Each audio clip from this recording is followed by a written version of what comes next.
وسلم نے فرمایا کہ المسلم من سلم المسلمون من لسانہ و یدہ، کہ مسلمان تو وہ ہے جس کے ہاتھ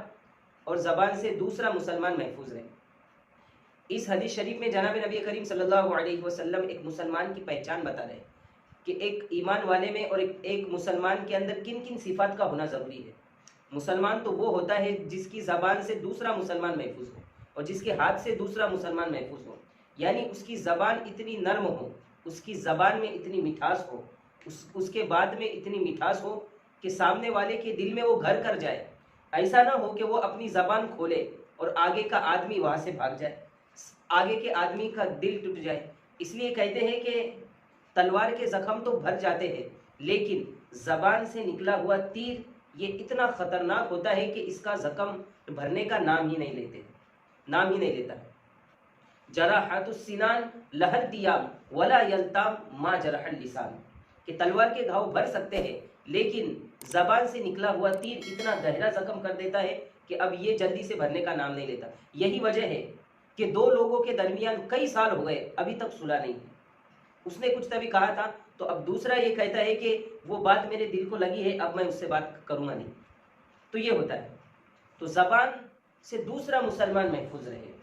اب اس میں سب چیزیں شامل ہیں، زبان سے کسی کو گالی دے رہے ہیں، زبان سے کسی پر تہمت لگا رہے ہیں، زبان سے کسی کو ناحق بڑبڑ کر رہے ہیں، باتیں سنا رہے ہیں۔ عموماً جن کے پاس نوکر چاکر کام کرتے ہیں نا، ان لوگوں کی عادتیں ہوتی ہے کہ وہ اپنے نوکروں کو گالی دے کر بلاتے ہیں،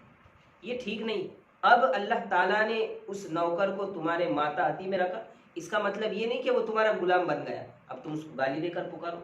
یہ بہت سارے جو مالک ہوتے ہیں اور جن کے پاس لوگ کام کرتے ہیں، ان لوگوں کی عادت ہوتی ہے کہ وہ گالی دے کر بلاتے ہیں، تو یہ ٹھیک نہیں ہے، یہ بھی زبان سے تکلیف دینے میں شامل ہے۔ تو کسی کو برا بھلا انسان نہ کہے۔ اور دوسرا فرمایا کہ مسلمان وہ ہے جس کے ہاتھ سے دوسرا مسلمان محفوظ رہے۔ اب یہاں پر یہ مطلب نہیں کہ صرف ہاتھ کا تذکرہ کیا تو اب ہم پیروں سے دوسروں کو مار سکتے ہیں، یہ بھی غلط ہے۔ یہاں پر ہاتھ کا تذکرہ اس لیے ہے کہ عموماً آدمی تکلیف ہاتھ سے زیادہ دیتا ہے، پیر سے تو بہت کم لوگ تکلیف دیتے ہیں، اسی لیے ہاتھ کا تذکرہ کیا گیا۔ اس کا مطلب یہ نہیں کہ اب ہم پیر سے مارنا کسی کو بھی شروع کر لیں، اس لیے کہ حدیث ہم نے سن رکھی ہے۔ آج کے زمانے کا یہ بھی ایک ٹینشن ہے کہ جب حدیث میں کوئی چیز پڑھ لیتے تو کسی کو پوچھتے نہیں، علماء کرام کے پاس جاتے نہیں، مفتیان کرام کے پاس جاتے نہیں کہ اس حدیث کا مطلب نہیں ہے۔ اب ایک آدمی یہ حدیث کو سن لے گا اور سمجھ لے گا کہ بس زبان اور ہاتھ کا تذکرہ ہے، اب اگر پیر سے سر سے جس طریقے سے بھی ہو اگر ہم ماریں گے تو اس کا گناہ ہم کو نہیں ملے گا، تو یہ ہے۔ اور ہاتھ سے تکلیف دینے میں وہ ساری چیزیں شامل ہے کہ اگر ہم کسی کو ناحق مار رہے، اگر کسی کا مال ظلمن ہم چھین کر لے رہے۔ اس پر سے ایک بات مجھے یاد آئی کہ دیکھو بہت سارے لوگ مارکیٹ میں چلے جاتے ہیں اور مارکیٹ میں جو ہے سودا کرتے ہیں۔ اب سودا کرتے وقت وہ آدمی کہتا ہے کہ یہ چیز 20 روپے کی، اب یہ دوستانہ ہونے کی وجہ سے 10 روپے وہاں پر رکھ دیتا ہے اور سامان لے کر بھاگ جاتا ہے، تو یہ بھی ظلمن لینا ہو گیا۔ اب وہ سامنے والا راضی نہیں ہے اس سے، وہ کہہ رہا ہے کہ یہ 20 روپے کی اور یہ 10 روپے تھما کر چیز لے کر چلے جا رہا ہے، یہ بھی غلط بات ہے۔